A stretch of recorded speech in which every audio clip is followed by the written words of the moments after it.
The Damned is the first horror movie of 2025. It was released January 3rd. The first week of January is usually reserved for horror movies of ill repute, as many of you know. Last year we had Night Swim, which was just so bad it's good. I love a good January horror movie where all the dreck, all the movies you think, like, how could this be made, comes out. Megan came out, actually, in 2023 in January. That movie ended up being a huge hit.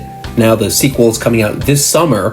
I still thought Megan was absolutely ridiculous. It was a PG-13 Blumhouse movie. It was so derivative of every other doll movie, every other possessed, movie we've seen where some kid gets attached to some creature. Anyway, I thought that Megan was way more fun than The Damned. I did want to give this movie the benefit of the doubt, though. It's a January 3rd movie. It's 89 minutes. I saw it in open cap, where they have the captions playing for you. I saw this at Regal Union Square. I didn't really plan to see it there, but it was only playing there. I was in the city, and I thought, this is a good 90 minutes. I'll spend 90 minutes seeing this movie.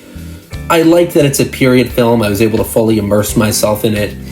However, it is not a great movie, and I really wanted to say it was. The reviews for this movie were surprisingly great. If you look at Rotten Tomatoes, it has an 86, where the audience score is a 50%. So obviously there's a huge divide there.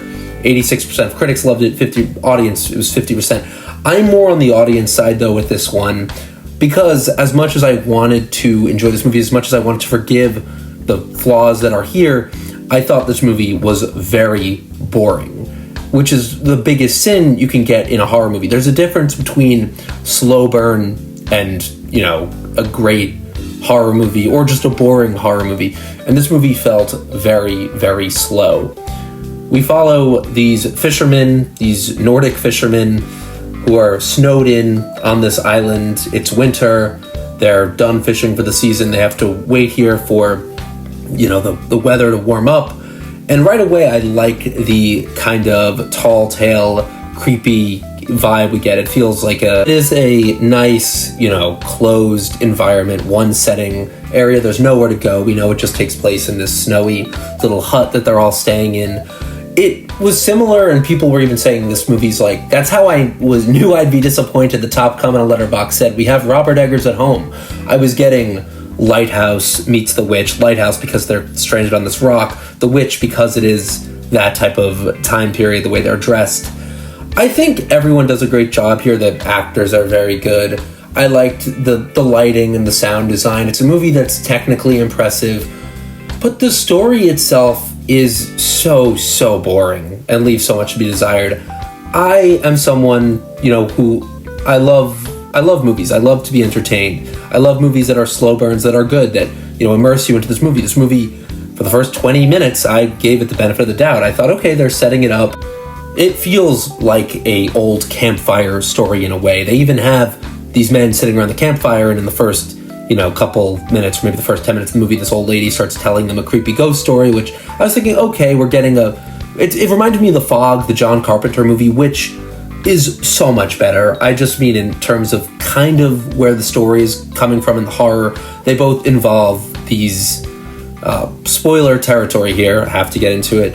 They both involve the themes of these people who die at sea, who come back to haunt these people. And I liked the setup. I liked where it was going at the beginning. We get these people are out, on the water, and they see this boat sinks off the shore, and they can't help the people. They say, if we help the men, we're going to have too many extra men here. We're not going to have enough food for ourselves. Then they go back at night, and there's still men alive. They leave them to die.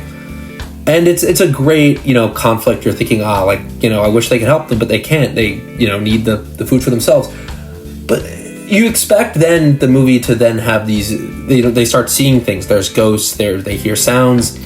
It could be so much better. It could be so much scarier, but there's really nothing. There's a couple of jump scares. There's an ending that, it almost feels kind of like they're trying to do a twist where you think that maybe the ghosts were, not really bad the whole time. But it just doesn't work. It simply doesn't work to me because it's so boring. There's not enough scares. The number one rule of any horror movie to me should be you need to keep having scares. That's what killed Halloween Ends, the movie Halloween Ends. There were no scary parts. in a movie that's horror, you need to have scary moments. You need to have atmosphere. The character stuff is great.